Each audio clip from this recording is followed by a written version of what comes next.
এরা যারা এসেছেন, আমি আশা করছি এই 14 জন যে পুরুষ মানুষের নাম বলা হচ্ছে, এদের সাথে আপনি মোবাইলে কথা বলেন, আর পর্দার আড়াল থেকে কথা বলেন, ঘরের ভেতর থেকে কথা বলেন। এই 14 জন পুরুষ মানুষ বাদ দিয়ে পৃথিবীর যে ফেরেশতায় আসুক, এমনকি কাবা শরীফের ইমামও যদি আসে আপনার কাছে, তাও আপনি ওই যে মোলায়েম কণ্ঠ দিয়ে কথা বলতে পারবেন না। এক নম্বরে আপনি কথা বলবেন ভালোভাবে নিজের বাবার সাথে, 2 নম্বরে দুধ বাবার সাথে, 3 নম্বরে মামা, এটা আপন মামার সাথে। অনেকে এই যে রিক্সা চালক মামা যারা আছে, এদের সাথেও দেখি এমন কণ্ঠে কথা বলে, মামা দেখা যাচ্ছে অ্যাক্সিডেন্ট হয়ে গেছে। এই জন্য আপনি কথা বলবেন, মামা বলে ডাকেন, অসুবিধা নেই, কিন্তু মামার ডাকটা হবে কর্কশ ভাষায়, একটু গরম দিয়ে। নিজের আপন মামার সাথে যেভাবে কথা বলা হয় এইরকম ভাষা যেন না আসে, তাহলে ওর রিক্সা চালকের ভেতরে দেখা যাচ্ছে আবার শয়তান উকি ঝুঁকি মারবে। আমি একবার কুষ্টিয়া থেকে মনে হয় দেখলাম, আমারে নিয়ে উনি চালাতে পারে না, সেই রকম মানে শরীরের শক্তি সেরকম নেই, অথচ মোটা মোটা মহিলা উঠেছে 2 জন, এত জোরে জোরে চলে যাচ্ছে। ভাই আপনি এত জোরে যান কি করি? সেদিন আমার নিয়ে তো চলতে পারছিলেন না। মহিলারা এরকম মহিলা আমার রিকশায় উঠলে আমার শরীর গরম হয়ে যায়। এই জন্য আমরা মনে করছি আপনারা যারা রাস্তাঘাটে আসেন, নিজের মামা বাদ দিয়ে, এটা কিন্তু এই চাচাতো মামা, খালাতো মামা, ফুফুতো মামা, আরো গ্রাম সম্পর্কের মামা, এসব মামাই হবে না, নিজের আপন মামা হওয়া লাগবে, নিজের আপন ভাইয়ের মা। 3 নম্বরে, 4 নম্বরে গিয়েছে আপনার চাচার কথা, এটাও আপন চাচা হওয়া লাগবে। 5 নম্বরে দুধ ভাই, 6 নম্বরে আপন ভাই, 7 নম্বরে নিজের শ্বশুর, আপন শ্বশুর হওয়া লাগবে। চাচা শ্বশুর, মামা শ্বশুর, খালু শ্বশুর যা আছে এদের সাথে কিন্তু এইটা হবে না। আমি যে 14 জনের নাম বলছি, এই 14 জনের সাথে আপনার মুখমণ্ডল, হাতের কবজি, পায়ের পাতা বাদ দিয়ে আবার পুরা শরীর ঢেকে রাখা লাগবে। কিন্তু বাকি আর দুনিয়ায় যারা আছে এই 14 জনের বাইরে, আপনি তাদের সাথে যদি খাস পর্দা করতে চান, তাহলে তো শুধু চোখ 2টা বাদ দিয়ে কিছু দেখানো যাবে না। আমি আবার বলছি, এরপরে আছে দাদার নাম, এটা আপন দাদা। এরপরে আছে নানার নাম, এটা আপন নানা। এরপরে নাতি, এরপরে আছে ছেলে, এটা আপন ছেলে। এরপরে আছে ভাইয়ের ছেলে, এটা আপন ভাইয়ের ছেলে, চাচাতো ভাইয়ের ছেলের সাথে পর্দা করা লাগবে। এরপরে আছে বোনের ছেলে, এটা আপন বোনের ছেলে। এরপরে আছে মেয়ের জামাই, তার মানে মেয়ের স্বামীকে আমাদের এই কুষ্টিয়া, মেহেরপুর, এই পাবনা এলাকায় হয়তো জামাই বলে আমরা ডাকি। চট্টগ্রাম, সিলেটে মেয়ের জামাইকে নিজের জামাই বলে ডাকি। ওদের ভাষা বা ওদের ধরনটা একটু আলাদা, ওই এলাকায় গেলে আমরা ওইভাবে বলি। যেহেতু এটা কুষ্টিয়ার পাশে পাবনা, মেয়ের জামাইকে আমরা কি বলে ডাকি এলাকায়? ঠিক আছে, মেয়ের জামাই বললে যেহেতু বুঝবেন, সুতরাং এই যে 14 জন মানুষের নাম বললাম, এর ভেতরে স্বামী নেই, আছে? সম্মানিত মা বোনেরা যারা এসেছেন, এই যে 14 জনের ভেতরে কিন্তু আপনার স্বামী নেই। সুতরাং স্বামী বাদ দিয়ে বাকি 14 জনের সাথে কথা বলা যাবে, দেখা করা যাবে। 3টা জায়গা খোলা রাখবেন, মুখমণ্ডল, হাতের কবজি, পায়ের পাতা, বাকি শরীর আবার ঢেকে রাখা লাগবে। আর বাকি দুনিয়ায় যা আছে, সে কাবার ইমাম হোক আর সে কি বলে 8 রশির পীর সাহেব হোক, যাদের সামনে যাওয়া লাগবে না কেন, যেতে পারবেন না তা না, তাদের সামনে চলাফেরা করতে করতে যদি চলে যান বা তাদের সামনে হঠাৎ করে পড়ে যান, কিন্তু পুরা শরীর ঢাকা লাগবে, খালি চোখ 2টা বাদ দিয়ে। এটা খাস পর্দা, আল্লাহ মেয়েদেরকে এটা অনুসরণ করার তৌফিক দিন। সুতরাং এই আয়াত থেকে যে শিক্ষাটা পেলাম, মেয়েরা যদি মোবাইলেও কথা বলে, কোন হেজাব বা পর্দার আড়াল থেকে যদি কথা বলে, ঘরের ভেতর থেকে কথা বলে, ভাষা হবে কর্কশ ভাষা। কেউ মোবাইলে কল দিয়েছে আপনার কাছে, আপনি সালাম দেবেন, যে জিজ্ঞাসা করে যে অমুক কোথায় আছে, বলবেন কি দরকার, কোথায় আছে? আমি জানা থাকলে বলবেন অমুক জায়গায় আছে, না থাকলে বলবেন আমি জানি না। এনিয়ে বেনিয়ে নরম ভাবে মোলায়েম কণ্ঠে কথা বলা যাবে না, এটা নিষিদ্ধ। কোরআনে কারিমে আল্লাহ আয়াত নাজিল করে আমাদের জানিয়েছে। আমি সহ যারা এখানে আছি সম্মানিত মা বোনদেরকে বলছি, আপনারা এটা মেনে নেবেন, উপকার হবে। হ্যাঁ, কথা বলতে গিয়ে আবার মিথ্যা কথা বলা যাবে না। আপনার স্বামী আছে আপনার নিজের কাছে, ও জিজ্ঞাসা করছে, আপনি মিথ্যা কথা বলে দিলেন যে আমি জানি না কোথায় আছে। না, আল্লাহ তাআলা বলেন ন্যায়সঙ্গত কথা বলবা, সত্য কথা বলা লাগবে, মিথ্যা বলা যাবে না, কিন্তু ভাষা হবে কর্কশ। আল্লাহ এটা আমাদের মেয়েদের মেনে নেওয়ার তৌফিক দিয়ে। সূরা আহজাবের 33 নম্বর আয়াত এবার আমি আরম্ভ করছি, যেখান থেকে তেলাওয়াত করেছিলাম। আল্লাহ পাক বলেন ওয়াকরনা ফি বুয়ুতিকুন্না ওয়ালা তাবাররাজনা তাবাররুজাল জাহিলিয়াতিল উলা। হে মেয়েরা ঘরের পরিবেশে থাকবে, বাইরে বের হবে না। যদি বের হতে হয় তাহলে জাহিলি যুগের মেয়েদের মতো রূপ সৌন্দর্য প্রদর্শন করে বের হবে না। আজকে পেপারে দিয়েছে, আপনারা দেখেছেন, নারীবাদী এক মহিলা মেয়েদেরকে ভয় দেখাচ্ছে, যদি এদেশে ইসলাম এসে যায় তাহলে কিন্তু তোমরা ঘর বন্দী হয়ে যাবে, স্বাধীনতা আর থাকবে না। ওরা মেয়েদের স্বাধীনতা বলতে বসে নিজেদের শরীরকে বিলিয়ে দেওয়া, পর পুরুষের সাথে কাঁধে কাঁধ মিলিয়ে কাজ করা। না, মেয়েদেরকে আল্লাহ এই জন্য তৈরি করেন, মেয়েদেরকে বানিয়েছে একটা আলাদা পরিবেশে।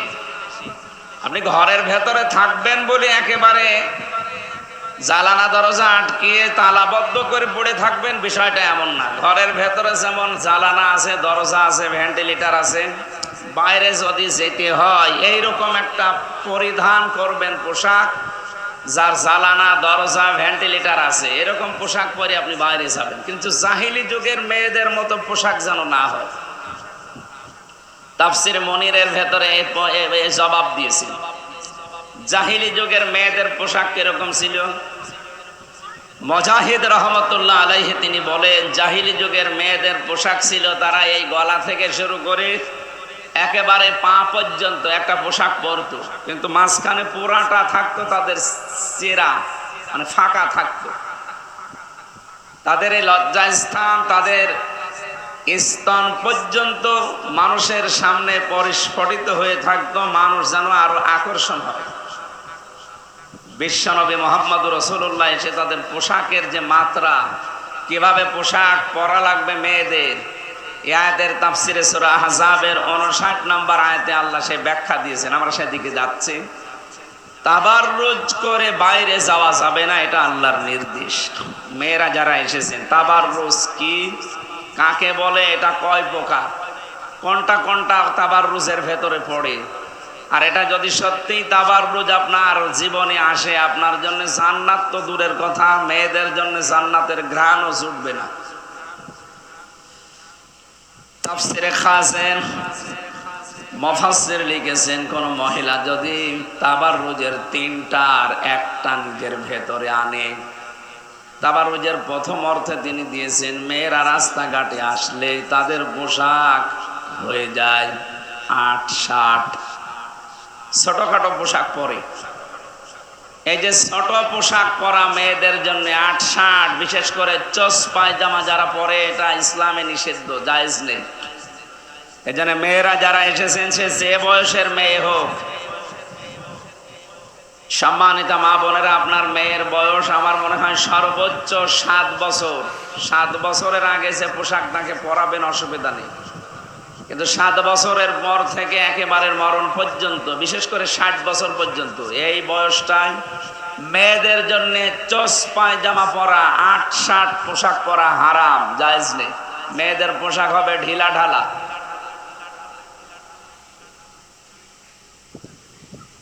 সুতরাং যারা নিজের মেয়েকে, নাতিকে, বৌমাকে এরকম পোশাকে দেখেন, নিষেধ করবেন।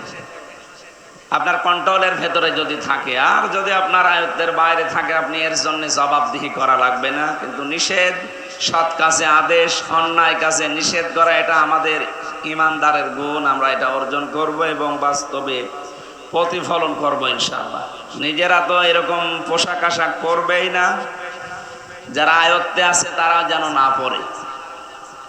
মেয়েদের পোশাক হবে যত রকমের ঢিলা ঢিলা ঢালা এরকম। আমি ফাতেমা রাদিয়াল্লাহু তাআলা আনহার পোশাক মদিনার মিউজিয়ামে দেখে এসেছিলাম। ওনার পোশাক যেটা এখনো পর্যন্ত টাঙানো আছে মিউজিয়ামে, সে পোশাকটা দেখেছি চামড়া দিয়ে বানানো, একেবারে হাত পর্যন্ত হাতা দেওয়া, হাতের কবজি পর্যন্ত, পা পর্যন্ত লম্বা। উনি কিরকম লম্বা ছিলেন পোশাকটা দেখে বোঝা যাচ্ছে, একেবারে পা পর্যন্ত লম্বা হবে। মেয়েরা মাথার চুল খোলা রাখতে পারবে শুধুমাত্র নিজের স্বামীর জন্য। স্বামী বাদ দিয়ে এই যে 14 জন পুরুষের নাম বললাম, হয়তো মোবাইলে তুলে নিয়েছেন অথবা লিখে নিয়েছেন, বাড়িতে যে মিলাবেন। এই 14 জনের সামনেও চুল খুলে রাখা জায়েজ নেই। তাদের পোশাক হবে সালোয়ার কামিজের মতো, নিচে যদি পায়জামা পরেন, উপরে সালোয়ার কামিজ থাকবে, হাত পর্যন্ত হাতা থাকবে। মুখমণ্ডলটা যদি খোলা রাখতে চান,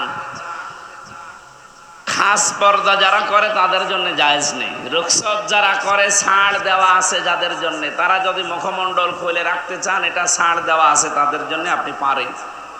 কিন্তু অবস্থা বুঝে এমন এমন জায়গায় হয়তো যাওয়া লাগে, বা এমন জায়গায় কাজ করা লাগে যেখানে মুখ ঢেকে রাখলে আপনার আর চাকরি থাকে না, বা সে অনুষ্ঠানে যাওয়া যায় না, তাহলে আপনি এমন জায়গায় মুখ খোলা রাখতে পারবেন। এটা রুখসত দেওয়া আছে, ছাড় দেওয়া আছে। ইমাম আবু হানিফা রহমতুল্লাহ আলাইহির মত অনুযায়ী মেয়েদের সতর বা পর্দা হচ্ছে মুখমণ্ডল, হাতের কবজি, পায়ের পাতা বাদ দিয়ে পুরা শরীর ঢেকে রাখা লাগবে। আর পুরুষের সতর হচ্ছে নিজের নাভি থেকে হাঁটু পর্যন্ত, এটা ঢেকে রাখা লাগবে। বাকি শরীরের সব জায়গায় যদি পোশাক আশাক না থাকে পুরুষের গোনা হবে না, কিন্তু মেয়ে লোকের সতর যদি উন্মুক্ত হয়ে যায় তাহলে কবিরা গোনা হবে। মা বোনেরা, আমি কাটা কাটা কথা বলছি যেন আপনি সহজে বুঝতে পারেন। আশা করছি তাবাররুজের যে প্রথম অর্থ বললাম, এই পোশাক আশাকের ক্ষেত্রে সতর্ক থাকবে।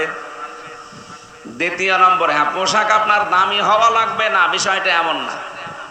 দামি হওয়া লাগবে বিষয় এমন না, কম দামি হোক, কিন্তু আপনার মাথা মণ্ডল থেকে শুরু করে পায়ের পাতা পর্যন্ত আপনি ঢেকে রাখবেন। তাফসিরে ইবনে কাসিরে আছে, মেয়েরা যদি খাস পর্দা করতে চায় তাহলে শুধু একটা চোখ খোলা রেখে বাকি সব জায়গা ঢেকে রাখা লাগবে। এটা সর্বোত্তম পর্দা, এটা একেবারে সর্বোত্তম খাস পর্দা। ছাড় দেওয়ার জন্য কিছু কিছু বললাম যে বিশেষ এমন জায়গা আছে যেখানে গেলে, এই যে পৌরসভায় যারা মেয়েরা চাকরি করে, ইউনিয়নে চাকরি করে, এমন এমন জায়গা আছে যে অফিসে গেলে আপনার মুখ খোলা বাধ্যতামূলক, খোলাই লাগবে। বিদেশে যাওয়ার জন্য, হজে যাওয়ার জন্য এখন সিস্টেম ছবি তুলতে হয়, এর জন্য যদি আপনার মুখমণ্ডল খোলা লাগে, কান পর্যন্ত ওরা দেখতে চায়। এরকম কিছু জায়গায় ছাড় দেওয়া আছে, আপনি এগুলো ছাড় দেবেন। বাকি নিজের ইচ্ছা করে যেন আমার শরীর প্রদর্শন করছে এরকম কিছু আপনার ভেতরে না আসে। দ্বিতীয় নম্বরে, মেয়েদের স্বামীর কাছে আমার মনে হয় এই আবদার করা এখন থেকে দরকার যে আমার এই দুনিয়ায় শেষ না, আমার সামনে আরেকটা জগৎ আছে, বিশাল জগৎ পড়ে আছে। সুতরাং আপনার সাথে আমি যতদিন সংসারে আছি, আপনি আমাকে জান্নাতে যাওয়ার জন্য যে ব্যবস্থাগুলো এইগুলো করে দিন। তার ভেতরে অন্যতম আমার পর্দা, আমার পোশাক আশাক। এই দামি দামি 3000, 5000, 10,000 টাকা দিয়ে শাড়ি না কিনে, এই 450, 500, 1000 টাকার ভেতরে সালোয়ার কামিজ বানাবেন। মাথায় একটা ওড়না থাকবে, বুকে ওড়না থাকবে, আর বাকি যে পোশাকের নাম বললাম পা পর্যন্ত, এরপরে পায়জামা বা ছায়া লাগবে। এই অবস্থায় সাংসারিক কাজ করতে গেলে যদি হঠাৎ করে কারো সামনে পড়েও যান, আপনার অন্তত পর্দার মতো এরকম ফরজ বিধান লঙ্ঘন হবে না বা হচ্ছে না। আল্লাহ আপনাকে আশা করছে আরো ভালোভাবে সামনে এগিয়ে যাওয়ার তৌফিক দেবেন। সম্মানিত মা বোনেরা, দ্বিতীয় নম্বর তাবাররুজের অর্থ হচ্ছে মেয়েরা যখন রাস্তাঘাটে বের হয়, বাইরে আসে, অনুষ্ঠানে যায়, তখন তাদের সাজগোজ বেড়ে যায়। এটা তাবাররুজের জাহিলি মেয়েদের গুণ। প্রাক জাহিলি যুগে সমস্ত মেয়েরা নিজেদের সৌন্দর্য প্রদর্শন করার জন্য সাজগোজ বাড়িয়ে দিত। আজ যারা বিউটি পার্লারে সাজে, বিভিন্ন জায়গায় নিজের ঘরের ভেতরেও বিউটি পার্লার বানিয়ে নিয়েছেন, সাজগোজ করা মেয়েদের একটা অভ্যাস, এটা জায়েজ আছে এবং একটা সওয়াবের কাজ। এটা শুধুমাত্র তার নিজের স্বামীর জন্য। কোন মহিলা যদি তার বাবাকে দেখানোর জন্য সাজে, জায়েজ নেই। মেয়ে লোক সাজতে পারে, সাজগোজ করে পরিপাটি থাকতে পারে শুধুমাত্র তার স্বামীর জন্য। আর এটা একটা ইবাদত। আপনি আধা ঘন্টা নামাজে দাঁড়িয়ে যা সওয়াব পেয়েছেন, স্বামীর জন্য যদি 15-20 মিনিট একাধারে নিজেকে সাজগোজ করে পরিপাটি রাখেন, আপনি ওই রকম নামাজের সওয়াব পাবেন। আলহামদুলিল্লাহ। সম্মানিত মেয়ে মা বোনেরা, যারা পোশাক আশাক পরে, স্বামীর রুচি অনুযায়ী ঘরের ভেতরে পোশাক পরা এটা নিয়ম। বাইরের পোশাক আর নিজের ঘরের পোশাক এক না। কোন স্বামী এমন এমন আছে, তারা যদি বলে যে না আপনার ব্লাউজ গায়ে দেন ভেতরে, বাড়ির ভেতরে, ঘরের ভেতরে, কিন্তু হাতা থাকবে না, আপনি হাতা কাটা ব্লাউজ বানাবেন, কোনো অসুবিধা নেই। উনি যদি যৌন উত্তেজনামূলক যে পোশাকগুলো আছে, যদি ভালোবাসে, ভালো লাগে আপনাকে ওই পোশাকে দেখতে, ঘরের পরিবেশে আপনি ওই পোশাক পরবেন, সওয়াব পাবেন। তাই বলে ওইটা পরে আবার বাজারে যাওয়া যাবে না। তাবাররুজের তৃতীয় অর্থ আছে, মেয়েরা রাস্তাঘাটে আসলে তাদের মাজা হেলাদোলা করে চলে, এটা নিষিদ্ধ। এমন ভাবে হাঁটবেন, এখন প্রশ্ন আসতে পারে আমার মাজা আল্লাহ এমন ভাবে বানিয়েছে আমি হাঁটলেই দুলতে থাকি। এই জন্যই তো পোশাক ঢিলা ঢালা হওয়া দরকার, যেন আপনি চলাফেরা করলে মানুষ অন্তত ধারণা না করে, উল্টা পাল্টা ধারণা আপনার প্রতি না আসে। জাহিলি যুগের মেয়েদের মতো তাবাররুজ করে বের হওয়া যাবে না, কোরআনের এই নির্দেশ। তাদের পোশাক আশাক কেমন ছিল আমরা বর্ণনা করেছি। এবার আসেন মেয়েদেরকে আল্লাহ নবীর মাধ্যমে জানিয়েছেন। সূরা আহজাবের 59 নম্বর আয়াতে আল্লাহ পাক বলেন, ইয়া আইয়ুহান নাবিয়্যু কুল লি আজওয়াজিকা ওয়া বানাতিকা ওয়া নিসাইল মুমিনিনা ইউদনিনা আলাইহিন্না মিন জালাবিবিহিন্না ইলা আখিরি আয়া। আল্লাহ পাক বলেন, হে নবী, আপনার স্ত্রীদেরকে আপনি বলেন, আপনার কন্যাদেরকে আপনি বলেন, পুরুষ যারা দুনিয়ায় আছে তাদের যারা স্ত্রী কন্যা মেয়ে, স্ত্রী কন্যা মা ফুফু যারা আছে মুমিন পুরুষদের, তার মানে মুমিনা নারী যারা, তাদেরকে আপনি ঘোষণা দিয়ে দেন, ওহির এই ঘোষণা, তারা যেন নিজের জেলবাব যেটা, চাদর যেটা, এটা যেন নিজের সামনে টেনে দেয়। প্রশ্ন আসতে পারে, চাদর টেনে দেওয়ার সামনে, সামনে মানে কি? আমার মুখমণ্ডল সামনে আছে, আমার বক্ষ মোবারক সামনে আছে, আমার আরো অনেক অঙ্গ প্রত্যঙ্গ আমার সামনে আছে, কোন জায়গায় আমি চাদর টেনে দেব? মুফাসসির ইকরাম দিয়েছেন যে গলা থেকে শুরু করে একেবারে পা পর্যন্ত তো পোশাক থাকবে। যে পোশাক সচরাচর পরা হয়, এই পোশাকের উপরে আপনি আলাদা একটা পর্দা হিসাবে একটা পোশাক পরবেন। এটার নাম আমরা এই যে এই দেশে বোরকা বলে চালিয়ে দেই। বোরকা বলেন, হিজাব বলেন, যাই বলেন। জেলবাবটা আলাদা। জেলবাব হচ্ছে আপনার এই মাথা থেকে চুলের এই জায়গা থেকে শুরু করে একেবারে থুতনির নিচ পর্যন্ত একটা চাদর টেনে দেওয়া, যেন একটা শুধু চোখ দেখা যায়, বাকি সব জায়গা যেন ঢাকা থাকে। এটা যদিও ওই রকম পরিবেশ যদি আসে, ওই রকম খারাপ জায়গা, তাহলে এরকম করা যায়, যেন কোনো দুষ্ট মানুষ যদি আপনাকে দেখে যেন মনে করে না, যালিকা আদনা আইয়ুরফনা ফালা ইউযাইন ওয়া কানা আল্লাহু গফুরুর রহিমা। আল্লাহ বলেন, এরকম পোশাক পরলে তোমাদেরকে চেনা সহজ হবে, তোমাদেরকে উত্ত্যক্ত করা হবে না, জ্বালাতন করা হবে না। মেয়েরা যারা এসেছেন, সম্মানিত মা বোনেরা, আপনাদের জন্য নামাজ, রোজা, হজ, যাকাত, দান, সাদকা, সবচাইতে দামি জিনিস মেয়েদের জন্য পর্দা। আমি যতটুকু কোরআন হাদিস পড়েছি আর বাস্তবতা আমি যা দেখতে পাচ্ছি, মেয়ে লোক যদি জাহান্নামে যায় এই বাংলাদেশে পর্দার কারণে যাবে। এদের নামাজ আছে, হ্যাঁ কম বেশি নামাজ এরা পড়ে, এদের রোজাও আছে, ফরজ নফল ওয়াজিব সব মিলে রোজা এরা অনেক পারদর্শী। পর্দার বিষয়ে অনেক বেখেয়াল আপনারা। এই যে বারবার বলছি 14 জন পুরুষের নাম, এরা যেহেতু সচরাচর কাছে থাকে, সবসময় বাড়ির ভেতরে আসে, এ বাদ দিয়ে বাকি দুনিয়ার যদি সেই বললাম কাবার ইমাম আসুক আর মসজিদে নববীর ইমাম আসুক, এমনকি আমির হামজা যাক, কিন্তু পর্দা মেনটেন করা লাগবে। মোবাইলে বলেন, মোবাইলের বাইরে বলেন, এটা খুব গুরুত্বপূর্ণ। মেয়েরা এই জন্য শাড়ি পরেন যারা, আস্তে আস্তে শাড়িটা বাদ দেওয়া দরকার। শাড়ি পরে আপনার নামাজ কমপ্লিট আমার মনে হয় না, কারণ শাড়ি পরে নামাজ পড়তে গেলে যদি সেজদা বা রুকুতে গিয়ে আপনার আঁচল পড়ে যায় মাথা থেকে, চুল যদি বের হয়ে যায় আপনার নামাজ ভেঙে যাবে। মা বোন যারা এসেছেন আস্তে আস্তে এই ট্র্যাডিশন বাদ দিয়ে দিন, শাড়ি দরকার নেই। আরো ছাতা ওই ১,৫০০, ২,০০০, ৫,০০০, ১০,০০০ টাকা দিয়ে না কিনে ওই টাকা দিয়ে আমার ৫ বছরের পোশাক হয়ে যাবে। অন্তত আমরা যারা স্বামী আছি আমরাও বেশি যাবো। আলহামদুলিল্লাহ, অনেক স্বামী বলছে জি, তার মানে আমরা ঝামেলায় আছি, হয়তো বলতে পারি না। তাই আমার ম্যাডাম শাড়ি সেরকম পরে না, দু একটা আছে ওই তোলা আছে বিয়ের পর থেকে, আমার মনে হয় কিয়ামত পর্যন্ত তোলায় থাকবে। আর ওই সালোয়ার কামিজ এইগুলোই বানানো হয় বেশি, যেন হঠাৎ করে কারো সামনে পড়ে গেলে পর্দার মতো বিধান লঙ্ঘন হয়ে না যায়, কারণ এটা নামাজের মতো রোজার মতো ফরজ। ফাতেমাতুজ জোহরা রাদিয়াল্লাহু তাআলা আনহাকে নবীজি জানিয়েছেন তুমি মেয়েদের সর্দার হবে, জান্নাতে মেয়েদের সর্দারিনী হবে, গাইডলাইন দেবে জান্নাতে মেয়েদের। কেন?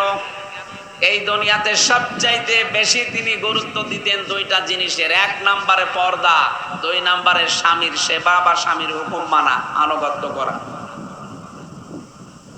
হযরতে ফাতেমা রাদিয়াল্লাহু তাআলা আনহা তার স্বামী হযরতে আলীকে ডাক দিয়ে বলেছিলেন, স্বামী অনেকদিন পর্যন্ত আপনার সাথে আমার ঘর সংসার হয়েছে, ঘর কন্যা করেছি আপনার সাথে, আজকে আমার কেমন জানি মনে হচ্ছে যে আমার বাবা আমাকে ডাকতেছে। বিশ্ব নবী ইন্তেকালের আগে ফাতেমার কানে কানে বলেছিলেন, মা ফাতেমা কান্না বন্ধ করো, তোমাকে একটা সুসংবাদ দিয়ে গেলাম, আমি দুনিয়া থেকে বিদায় নেওয়ার পর, আমি দুনিয়া থেকে বিদায় নেওয়ার পরে সব চাইতে প্রথমে আমার বংশের ভেতরে তোমার সাথে আমার দেখা হবে। হযরতে ফাতেমা চিন্তা করেছিলেন, আমার বাবা যেহেতু বংশের ভেতরে আমার সাথে সবার আগে দেখা হবে এটা জানিয়েছেন, তার মানে আমার বংশের ভেতরে আমার বাবার সাথে সাক্ষাৎ হওয়ার জন্য আমি প্রথম, তার মানে আমার ইন্তেকাল আগে হবে। কান্না বন্ধ করে দিয়েছিলেন।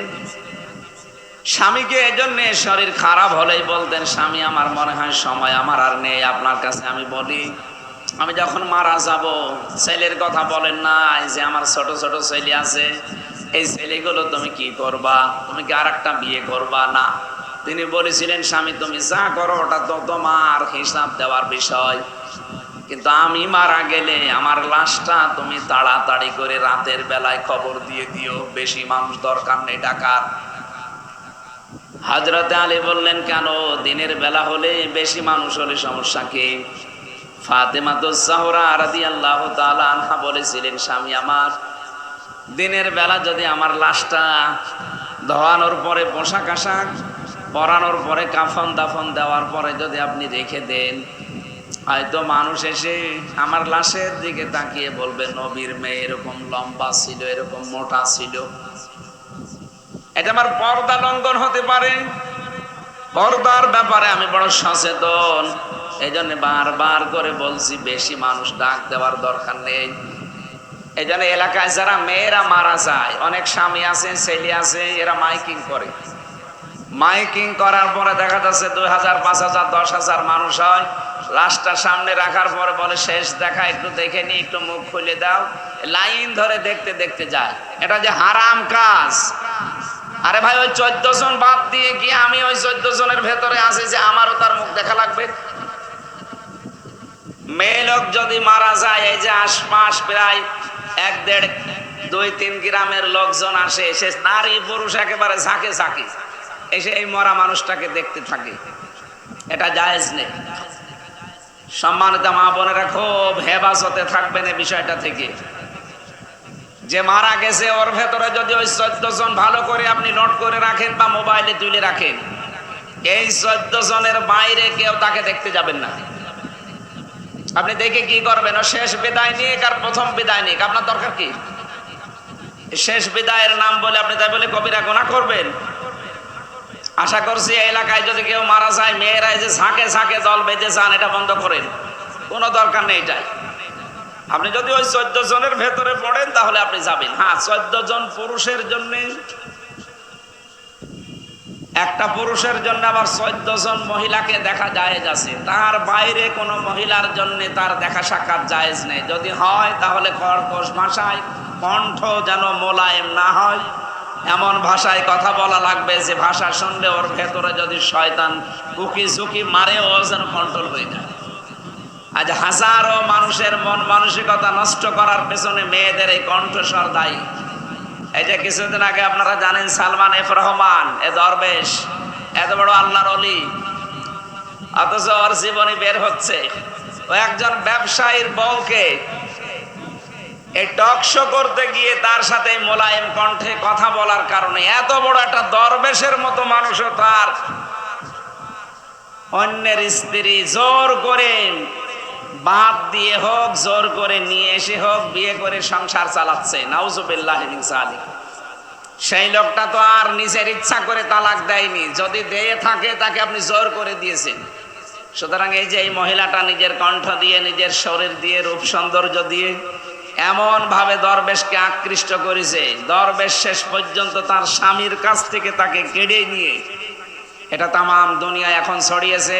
আর মানুষের ভেতরে দরবেশের প্রতি একটা খারাপ ধারণা আসতেছে।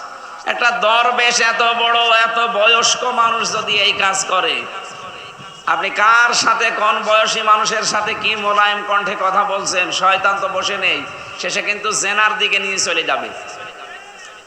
এই জন্য আমি সহ যারা এখানে শুনতেছি, সম্মানিত মা বোনদেরকে বলছি, খুব সাবধান, এটা রেকর্ড হচ্ছে, সারা দুনিয়ায় যাবে।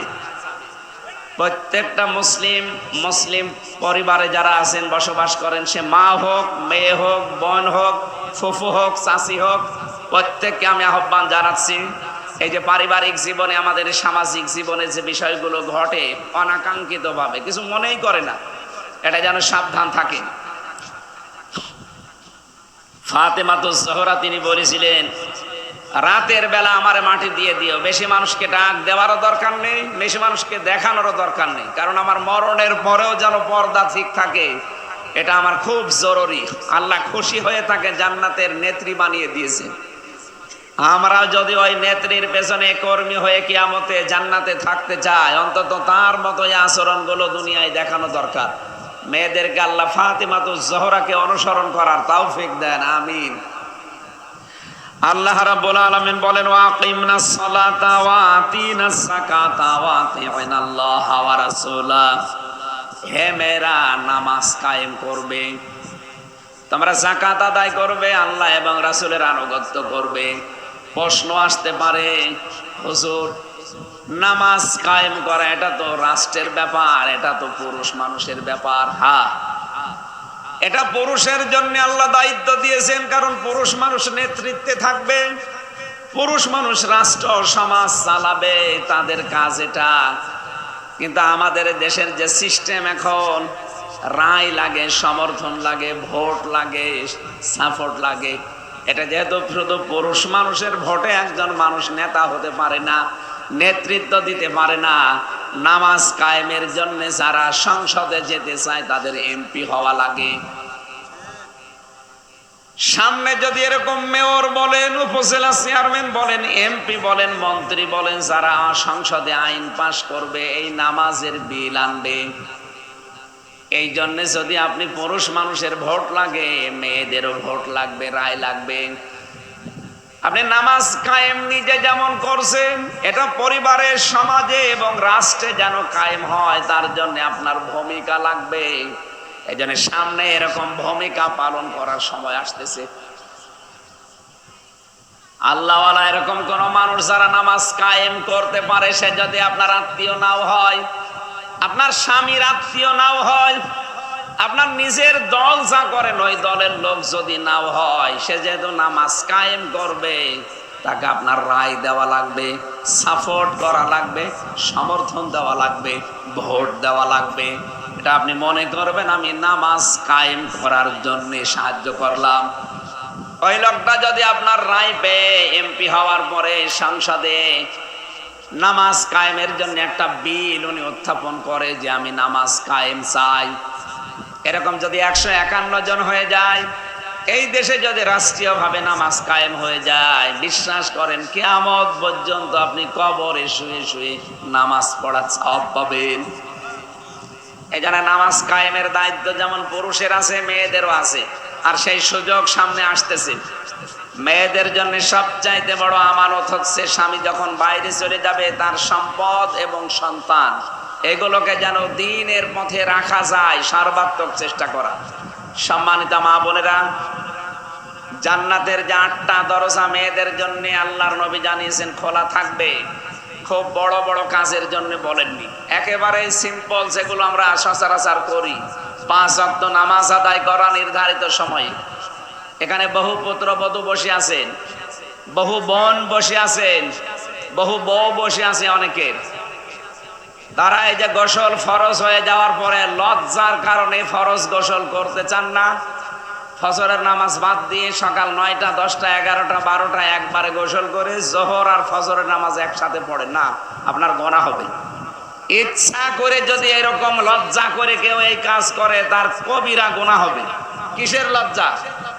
এটা ন্যাচারাল বিষয়, এটা পৃথিবীতে মানুষকে আল্লাহ দিয়েছে, এটা হবেই, তামাম দুনিয়ায় এটা আছে। সুতরাং কোনো লজ্জা নেই। সে আপনার বাবা হোক আর আপনার বড় ভাই হোক আর আপনার দুলা ভাই হোক, কাউকে লজ্জা করে আল্লাহর বিধান আমরা যেন নষ্ট করে না ফেলি।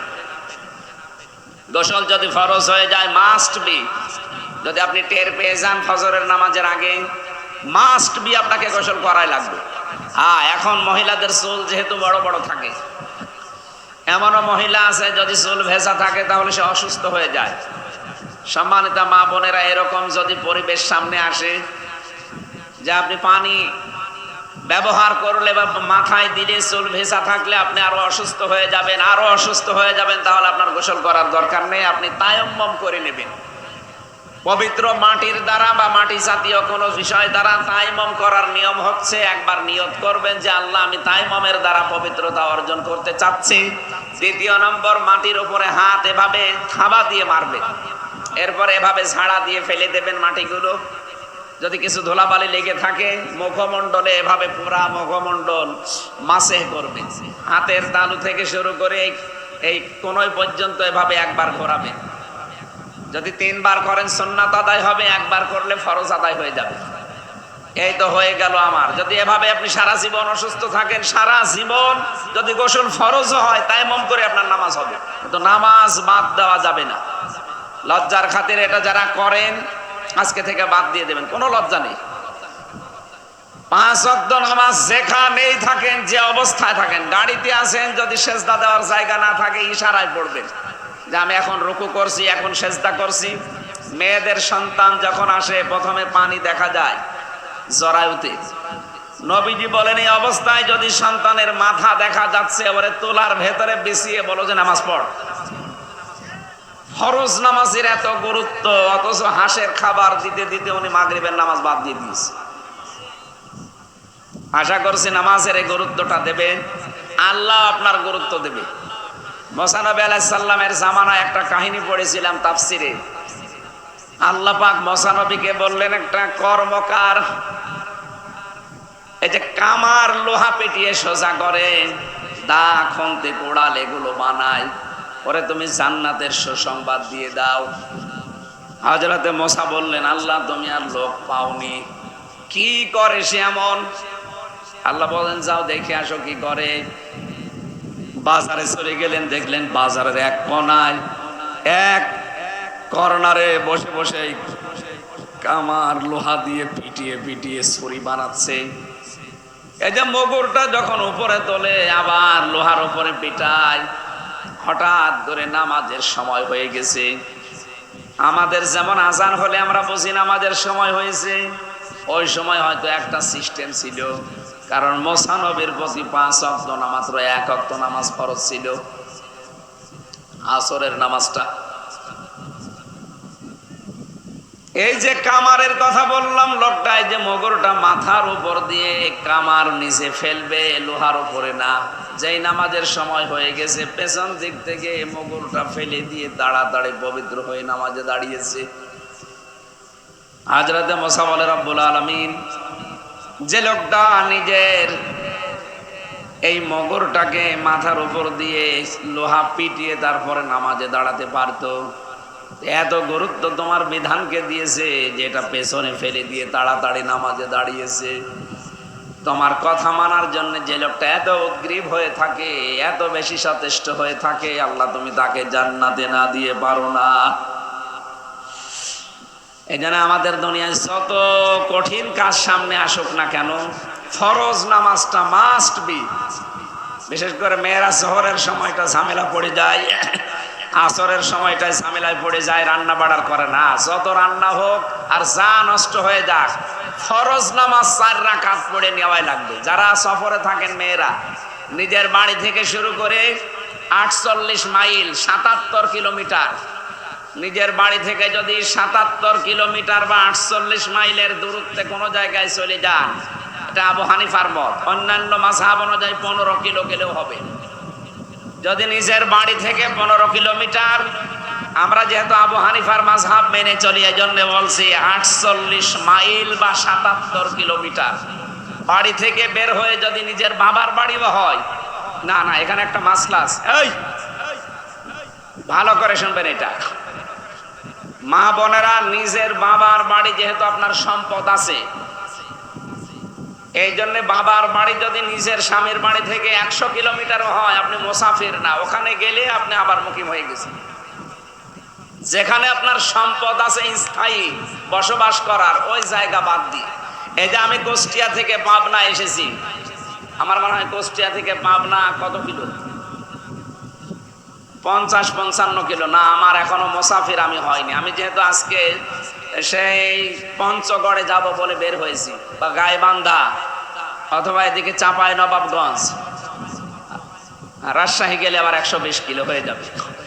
তো সেই হিসাবে আমি বের হয়েছি বাড়ি থেকে প্রায় আমি 3-4 দিনের জন্য। আমি এখন মুসাফির।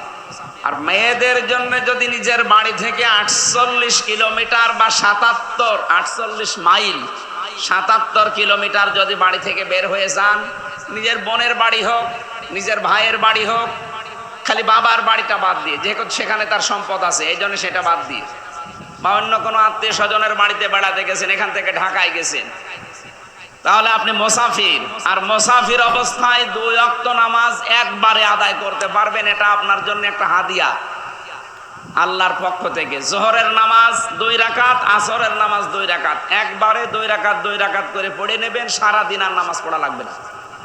আর মাগরিবের সময় বা এশার সময় যে একবারে মাগরিবের নামাজ 3 রাকাত আর এশার নামাজ 2 রাকাত একবারে পড়ে নেবেন, বা সময় যখন পান তখন পড়ে নিন, অসুবিধা নেই। আপনি পড়ে নিলে আপনার সারা রাত আর নামাজ নেই। আমি আশা করছি এই মাসলাটা আপনাদের মনে থাকবে সহজের জন্য, যদি মুসাফির বা সফর করেন। কিন্তু নিজের বাবার বাড়ি হলে কিন্তু হবে না, কারণ ওখানে আপনার সম্পদ আছে।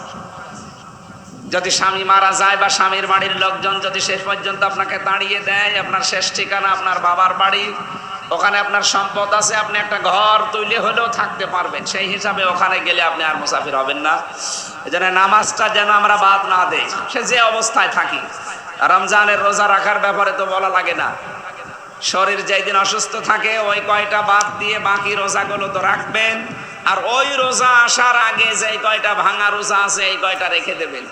শাওয়াল মাসের যে 6টা রোজা আছে এটা পরে, আগে ওই ফরজ রোজা রেখে দেন, তারপর শাওয়াল মাসের রোজা। আশা করছি কথা বুঝেছেন। 3 নম্বরে, যাদের শরীর আল্লাহ দিয়েছে, এই শরীরটা শুধুমাত্র আল্লাহ আপনাকে আমানত হিসাবে আপনার স্বামীর জন্য খুব হেফাজতে রাখবেন, এইটাই আপনাকে জান্নাতে নিয়ে যাবে। 4 নম্বরে, যাদের স্বামী আছে, স্বামীর এতাআত করে তার জায়েজ হুকুমগুলো মেনে নিয়ে আনুগত্য করে তাকে খুশি রাখা লাগবে। স্বামী স্ত্রী ব্যবহারের পরে যদি কেউ গোসল করে, যত ফোঁটা পানি পড়বে প্রত্যেক ফোঁটা একটা করে সওয়াব হবে। কিন্তু নিজের স্বামী বাদ দিয়ে যদি অন্য লোকের সাথে কোনো গুনাহে লিপ্ত হয়ে এই গোসল করে, যত ফোঁটা পানি পড়বে তত কবিরা গুনাহ। বহু মহিলারা এরকম গোপন গুনাতে লিপ্ত আছে এই দেশে। আল্লাহ সম্মানিত মা বোনদেরকে তুমি কুদরতি হাতে বাঁচাও, বলেন আমিন। সুতরাং নামাজ কায়েমের আন্দোলনে আপনারও ভূমিকা আছে। সামনে যদি সুযোগ পান এই ভূমিকা কাজে লাগাবেন। এখানে আর স্বামীর হুকুম, ভাইয়ের হুকুম, বাবার হুকুম মানা যাবে না, কারণ এই হুকুমটা এখন আল্লাহ। এরকম কোন পরিস্থিতি সামনে আসলে অবশ্যই আপনাকে মানা লাগবে। 2 নম্বরে যাকাত দেওয়া লাগবে। বহু মহিলার 7.5 ভরির উপরে স্বর্ণ আছে, এরা যাকাত দিতে চায় না। সম্মানিত মা বোনেরা, যাদের শাড়ি 3টার উপরে আছে, নিজে একটা 2টা শাড়ি তো পরা লাগে, আর একটা আপনি কোনো অনুষ্ঠানে যাওয়ার জন্য রেখে দিয়েছেন। এর বাইরে যদি কোনো শাড়ি 8টা 10টা 15 20টা থাকে, ওইটাকে আপনার যাকাত আদায় করা লাগবে। অথচ এক একজনের শাড়ি মনে হয় 100-200টা শাড়ি রেখে দিয়েছে আলমারিতে। ও জীবনে কোন দিন পরবেও, এরপরও অনুষ্ঠান আসলে স্বামীকে বলে আমার নতুন পোশাক লাগবে। আপনি মানুষ? ওই দিন এক স্বামী চিল্লাচ্ছে, ওইটার যাকাত আপনি গরিব মানুষ আছে আপনার আত্মীয় স্বজনের ভেতরে, 3টার পরে যেগুলো থাকবে আপনার যেটা পছন্দ হয়, এরকম পছন্দনীয় জিনিস আপনি ওইটাকে দিয়ে দেবেন। কারণ লাং তানালুল বিররা হাত্তা তুনফিকু মিম্মা তুহিব্বুন, যতক্ষণ তোমরা নিজের পছন্দ করা জিনিসকে মানুষকে না দেবে ততক্ষণ সওয়াব পাবে না। সুতরাং আপনি সিঁড়ি একেবারে নষ্ট হয়ে গেছে, ওইটা দিয়ে দিলেন, সওয়াব তো দূরের কথা আরো গোনা হয়ে যাবে। আশা করছি আপনারা পোশাক আশাক অতিরঞ্চিত করে নিজের স্বামীকে বিপদে ফেলবেন না। যতটুকু প্রয়োজন অতটুকু করেন। এটা রেকর্ড হচ্ছে তো, এই জন্য বারবার বলছি, আমার ম্যাডামও যেন শোনে। সম্মানিত মা বোনেরা, সময় চলে যাচ্ছে। যাকাত অনেকেই মনে করে আমি 7.5 ভরির উপরে আর সোনা কিনবো না, 7 ভরি কিনে রেখে দেয়, 7.5 ভরি হলে বা যাকাত দেওয়া লাগবে। আপনার চালাকি আল্লাহ বোঝে। বাংলাদেশ, ভারত, পাকিস্তান, এই সমস্ত গরিব দেশ, এই দেশগুলোর জন্য যাকাতের মাসলা আলেম ওলামা যারা আছে, ওলামা একরাম দিয়েছেন। এদেশের স্বর্ণের হিসাবটা তারা বাদ দিয়েছেন, তারা দিয়েছেন রূপার হিসাব। 52.5 ভরি রূপা বাংলাদেশে এখন আমার মনে হয় খুব বেশি হলো 1,05,000 টাকা আসে। 52.5 ভরি রূপার দাম 1,05,000। 1,05,000 টাকার যদি আপনার কাছে থাকে, সে স্বর্ণ হোক, রূপা হোক, ব্যাংকের টাকা হোক, বাক্সের ভেতরে ছোট ব্যাংকে, সব মিলে 1,05,000-এর উপরে যদি 1 বছর এই টাকা আপনার কাছে থাকে, তাহলে মাস্ট বি 100 টাকায় 2.5 টাকা যাকাত দেওয়া লাগবে। আশা করছি মাসলা বুঝেছেন। এটা আবার 1 বছর পার হওয়া লাগবে।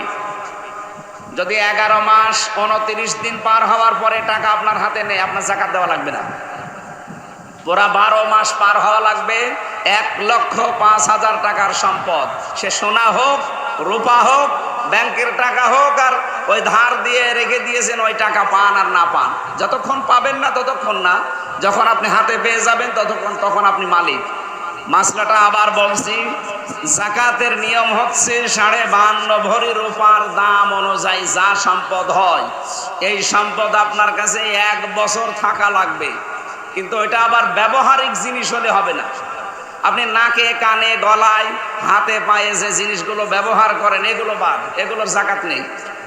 কিন্তু যেগুলো রেখে দিয়েছেন, ওটা যদি 1 বছর পার হয়ে যায়, ব্যবহার করেন না, শুধু ওই কালে ভদ্রে সে কোন ভাইয়ের বিয়ে হবে তখন আপনি সেজে যাবেন না, ওটা ব্যবহারিক জিনিস না, ওটা 1 বছরে হয়তো 1-2 বার হয়।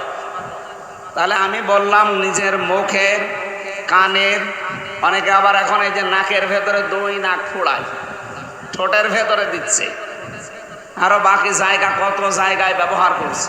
যেখানে ব্যবহার করেন অসুবিধা নেই, ব্যবহারিক জিনিস বাদ।